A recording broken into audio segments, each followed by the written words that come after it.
ഒരു യഥാർത്ഥ ചരിത്രം IPS ഓഫീസറായിട്ടുള്ള അലക്സാണ്ടർ അവർകൾ സംസാരിക്കുന്നത് കേട്ടുനോക്കാം. അക്ബർ ചക്രവർത്തി പ്രധാനമന്ത്രി ആരാണ്? ബീർബൽ, ബ്രാഹ്മണനാണ്. അദ്ദേഹത്തിന് ധനകാര്യമന്ത്രി ആരാണ്? രാജാ തോണ്ടർമാൽ, അദ്ദേഹം വൈശ്യനാണ്. അക്ബർ ചക്രവർത്തിയുടെ സർവ്വസൈന്യാധിപൻ ആരാണ്? രാജാ മാൻസിംഗ്, രജപുത്രനാണ്. അക്ബറിന്റെ 12 അംഗ മന്ത്രിസഭയിലെ 8 പേര് അമുസ്ലിങ്ങളാണ്. അദ്ദേഹം ഹിന്ദുക്കൾക്ക് പ്രാധാന്യം കൊടുക്കുന്ന രീതിയിലാണ്. ഇനി അദ്ദേഹത്തിന്റെ ഭാര്യ ആരായിരുന്നു? മെയിൻ ഭാര്യ ജോധാബായി, ഹിന്ദുവാണ്. ആ ജോധാബായിക്കുണ്ടായ മകനാണ് ജഹാംഗീർ. അദ്ദേഹത്തിന് മുസ്ലിം ഭാര്യ ഉണ്ടായ മക്കളെ പിൻഗാമിയാക്കിക്കൂടായിരുന്നോ? ഹിന്ദു സ്ത്രീയിലുണ്ടായ മകനാണ് അദ്ദേഹത്തിന്റെ പിൻഗാമിയായിട്ട് വന്നത്. ഇനി ഈ കാലഘട്ടം ലോക ചരിത്രത്തിൽ ഇന്ത്യ ലോകത്തിലെ ഏറ്റവും വലിയ സമ്പൽ സമൃദ്ധമായ രാജ്യമായി മാറിയത് മുഗളന്മാർ ഇന്ത്യ ഭരിക്കുമ്പോഴാണ്. 1532 ബ്രിട്ടീഷ് സാമ്രാജ്യത്തിന്റെ പ്രധാനമന്ത്രിയായിരുന്ന സർ തോമസ് മൂർ യുട്ടോപ്യ എന്ന കൃതി എഴുതുകയാണ്. ആ യുട്ടോപ്യയ്ക്ക് ഒരു തലസ്ഥാനം വേണം. ലോകത്തിലെ ഏറ്റവും വെൽ റൺ സിറ്റി ഏതാണോ അതായിരിക്കണം ഇന്ത്യയുടെ ആ യുട്ടോപ്യയുടെ തലസ്ഥാനം. ഇതൊരു ദ്വീപാണ് യുട്ടോപ്യ. ഐഡിയൽ സ്റ്റേറ്റ് ആണ്.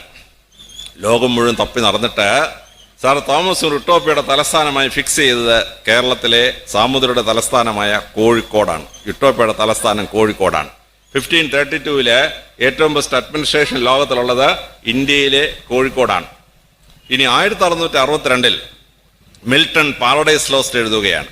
മിൽട്ടൺ പാരഡൈസ് ലോസ്റ്റ് എഴുതുമ്പോൾ സാത്താന്റെ അളവറ്റ സ്വത്തിനെ വർണ്ണിക്കണം. മിൽട്ടൺ വാക്കുകൾ തപ്പി നടന്നു. അവസാനം അദ്ദേഹം എഴുതുകയാണ്, Satan's wealth is like the wealth of Hormuz and the end. Hormuz എന്ന് പറഞ്ഞാൽ ഇറാന്റെയും ഒമാന്റെ ഇടയ്ക്കുള്ള കടലിടുക്കിലെ തുറമുഖമാണ്. അവിടെ കണ്ടവന് പണമുണ്ട്.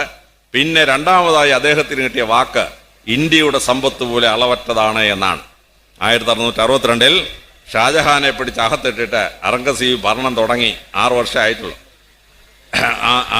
ആ സമയം എന്ന് പറയുന്നത്. 1656 ഷാജഹാൻ തടവിലാക്കപ്പെടുകയും ഔറംഗസീബ് ഭരണം ഏറ്റെടുക്കുകയും ചെയ്തൊരു സമയം. അപ്പോൾ ഇന്ത്യ ലോകത്തിലെ ഏറ്റവും വലിയ സമ്പൽ സമൃദ്ധമായ രാജ്യമായി മാറി. ഈ സമയത്താണ് ഔറംഗസീബിനെ ചീത്ത വിളിച്ചുകൊണ്ടുള്ള പ്രസംഗങ്ങൾ നിങ്ങൾ കേൾക്കുന്നത്. ഔറംഗസീബ് വലിയ മുസ്ലിം ബിഗോട്ടായിരുന്നു, ഹിന്ദുക്കളെയൊക്കെ പീഡിപ്പിച്ചു എന്നാണ് അടിച്ച് പറത്തി ഓരോരുത്തർ പ്രസംഗിക്കുന്നത്. ഔറംഗസീബിന്റെ പ്രധാനമന്ത്രി ആരായിരുന്നു? രാജാ തേജ് ബഹാദൂർ, ഹിന്ദു ആയിരുന്നു അദ്ദേഹത്തിന്റെ പ്രധാനമന്ത്രി.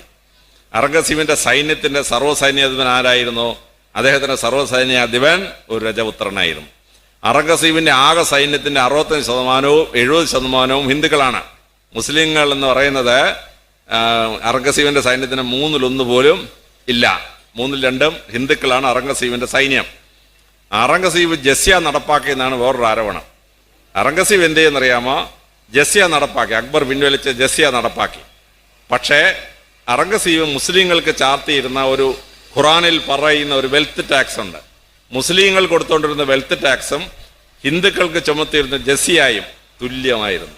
അതായത് മുസ്ലിങ്ങളൊക്കെ കൂടുതൽ ഹിന്ദുക്കളെ പീഡിപ്പിച്ചു എന്ന് പറയുന്നത് കള്ളച്ചരിത്രം പറഞ്ഞുണ്ടാക്കിയ ഒരു ചരിത്രമാണ്. ബ്രിട്ടീഷുകാരനുണ്ടാക്കിയ ഒരു കള്ളച്ചരിത്രമാണ്. He treated both of them equally. അദ്ദേഹം ഖജനാവിൽ നിന്ന് ഒരു പൈസ പോലും എടുത്തിട്ടില്ല. ഇപ്പോഴത്തെ രാഷ്ട്രീയക്കാർ ഖജനാവ് കൊള്ളയടിക്കുമ്പോൾ അവർ കണ്ടുപിടിക്കേണ്ട ഒരാളായിരുന്നു ഔറംഗസീബ്. അദ്ദേഹം തൊപ്പി തുന്നിയും പരിശുദ്ധ ഖുർആൻ കോപ്പി എഴുതി വിറ്റും അതിനകത്ത് നിന്ന് കിട്ടുന്ന പൈസ മാത്രം കൊണ്ട് അദ്ദേഹം ജീവിച്ചു. ഖജനാവിൽ നിന്ന് പൈസ എടുത്ത് രാജാവ് ജീവിക്കാൻ പാടില്ല. രാജാവ് സ്വന്തം വരുമാനം കൊണ്ട് ജീവിക്കാവൂ എന്ന് ലോകത്തെ പഠിപ്പിച്ച ഒരാളായിരുന്നു ഔറംഗസീബ്. അതുകൊണ്ട് ഔറംഗസീബ് അത് ചെയ്തു ഇത് ചെയ്തു എന്നൊക്കെ കേൾക്കുമ്പം ചരിത്രപരമായതിൻ്റെ സത്യം നമ്മൾ മനസ്സിലാക്കിയിരിക്കേണ്ടതാണ്. ഇനി ഔറംഗസീബ് 1707 മരിക്കുമ്പോൾ ഇന്ത്യയുടെ ജനസംഖ്യയിൽ മുസ്ലിങ്ങൾ എത്ര? വളരെ കൃത്യമായ ചരിത്രം പറയുന്നു, 1.5%. 600 കൊല്ലം ഒരു മുസ്ലിങ്ങൾ ഇന്ത്യ ഭരിച്ചാൽ മുസ്ലിങ്ങളുടെ അംഗസംഖ്യ ഒരു 15% ആക്കണ്ടേ? 600 കൊല്ലം ഇന്ത്യ ഭരിക്കുമ്പോൾ 600 കൊല്ലം ഗുജറാത്ത് ഭരിച്ചു മുസ്ലിം സുൽത്താൻമാർ, അഹമ്മദാബാദ് സുൽത്താൻമാർ. അത് കഴിഞ്ഞ് ഗുജറാത്തിലെ മുസ്ലിങ്ങളുടെ അംഗസംഖ്യ 6%, 6%. 600 കൊല്ലം മുസ്ലിങ്ങൾ ഭരിച്ച ഒരു രാജ്യം. ഒറീസ മുസ്ലിങ്ങൾ 600 കൊല്ലം ഭരിച്ചു. അവിടെ മുസ്ലിങ്ങളുടെ അംഗസംഖ്യ എത്ര? 6%. ഉത്തർപ്രദേശ് മുസ്ലിങ്ങൾ 750 കൊല്ലം ഭരിച്ചു. 750 കൊല്ലം മുസ്ലിങ്ങൾ ഭരിച്ച ഉത്തർപ്രദേശിൽ മുസ്ലിങ്ങളുടെ അംഗസംഖ്യ 15%. അപ്പം ബലം പ്രയോഗിച്ച് മതം വളർത്തിയ ഒരു മതമായിരുന്നു എങ്കിൽ ഈ മുസ്ലിങ്ങൾ 600-700 കൊല്ലം ഭരിച്ച സ്ഥലങ്ങളിൽ മുസ്ലിങ്ങളുടെ അംഗസംഖ്യ 30-40% ആകണമായിരുന്നു. മുസ്ലിംസ് ഒരിക്കലും അത് ചെയ്തിട്ടില്ല. ഇനി ഔറംഗസീബ് പള്ളി പൊളിച്ചു എന്ന് പറഞ്ഞാൽ ഏതൊക്കെ പള്ളി പഠിച്ചു എന്ന് ലിസ്റ്റ് പറയാൻ പറഞ്ഞാൽ ഇവർക്കാർക്കും ലിസ്റ്റ് അവരുടെ കയ്യിലില്ല. ഇനി അലഹബാദ് ക്ഷേത്രത്തിൻ്റെ ഒരു ഭാഗം പൊളിച്ചിട്ടുണ്ട്. എന്താണ് സംഭവം? ഔറംഗസീബ് കൽക്കട്ടയിലോട്ട് മാർച്ച് ചെയ്ത് പോവുകയാണ്. അദ്ദേഹത്തിനോട് 250 ഹിന്ദു രാജാക്കന്മാരും അവരുടെ കുടുംബങ്ങളും ഉണ്ട്. അലഹബാദിൽ വന്നപ്പോൾ അതിലൊരു രാജാവിൻ്റെ ഭാര്യയ്ക്കും മക്കൾക്കും ക്ഷേത്രത്തിനകത്ത് പൂജ ചെയ്യാൻ കയറണം. ആ കയറി ചെന്ന രാജാവിൻ്റെ ഭാര്യയെ അവിടെ ഇട്ടൊരു പൂജാരി ബലാത്സംഗം ചെയ്തു. വിവരം ആ സ്ത്രീ ഓടി വന്ന് പറഞ്ഞപ്പോൾ ആ രാജാക്കന്മാരെന്ത് ചെയ്തു? ആ ക്ഷേത്രത്തിനകത്ത് കയറി ഈ രാജ്ഞിയെ ബലാത്സംഗം ചെയ്ത പൂജാരിയെ വെട്ടി ഞുറുക്കി. അവർ തിരിച്ച് ഔറംഗസീബിൻ്റെ അടുത്ത് വന്നപ്പോൾ ഔറംഗസീബ് ചോദിച്ചു, ഈ ബലാത്സംഗം നടക്കുന്ന ഒരു സ്ഥലം ക്ഷേത്രമായി തുടരാൻ പറ്റുമോ എന്ന് ചോദിച്ചു. അങ്ങനെ അലഹബാദിലെ ക്ഷേത്രത്തിൻ്റെ 16ൽ ഒരു ഭാഗം, ഈ ബലാത്സംഗം നടന്ന ആ ഒരു ഭാഗം മാത്രം പൊളിച്ചു. ഇതാണ് സംഭവം.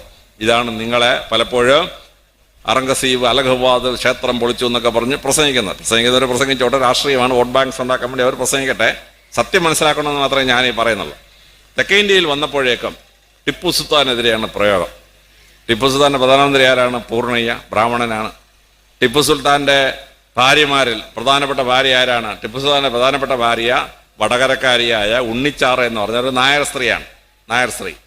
ഇനി ഈ രാജാക്കന്മാർ അവരുടെ കൊട്ടാരത്തിനകത്ത് നിങ്ങൾ ഫത്തേപൂർ സിക്രി പോയി കാണണം. അക്ബർ താമസിക്കുന്ന കെട്ടിടത്തോട് ചേർന്ന് ഒരു ക്ഷേത്രം ഉണ്ടാക്കി. എന്തിനാണെന്നറിയാമോ? ജോധാബായിക്ക് പോയി പ്രാർത്ഥിക്കാൻ. എന്നാൽ ഈ ഭാര്യയെ ഇസ്ലാമാക്കിയാൽ പോരായിരുന്നോ അക്ബറിന്? അക്ബർ പറഞ്ഞു, വേണ്ട വേണ്ട, കല്യാണത്തിൻ്റെ പേരിൽ ആരും മതമൊന്നും മാറാൻ പാടില്ല. നീ നിന്റെ വിശ്വാസപ്രകാരം പ്രാർത്ഥിച്ചോണം, ഞാൻ എൻ്റെ വിശ്വാസപ്രകാരം പ്രാർത്ഥിക്കും. അക്ബർ മുസ്ലിം പള്ളി പോയി പ്രാർത്ഥിക്കും. ജോധാബായിക്ക് പ്രാർത്ഥിക്കാൻ വേണ്ടി ഫത്തേപൂർ സിക്രിയുടെ കൊട്ടാരത്തിനകത്ത് ഒരു ക്ഷേത്രം പണിഞ്ഞു. നിങ്ങൾ ശ്രീരംഗപട്ടണം പോയി കണ്ടിട്ടുണ്ടോ? ശ്രീരംഗപട്ടണത്തിൽ ടിപ്പു സുൽത്താൻ്റെ കൊട്ടാരത്തിനോട് ചേർന്നൊരു ക്ഷേത്രം പണിഞ്ഞു. എന്തിനാണെന്നറിയാമോ? ഉണ്ണിച്ചാറായിക്ക് പോയി പ്രാർത്ഥിക്കാൻ വേണ്ടി. ഉണ്ണിച്ചാരോട് നീ അങ്ങ് മുസ്ലിം അവിടെ എന്ന് പറഞ്ഞാൽ പറയായിരുന്ന? ടിപ്പു പറഞ്ഞു, വിശ്വാസം ഉള്ളിൽ തട്ടി ഉണ്ടാവേണ്ടതാണ്. ബലം പ്രയോഗിച്ചോ കല്യാണത്തിൻ്റെ പേരിലോ ആരും മതം മാറാൻ പാടില്ല.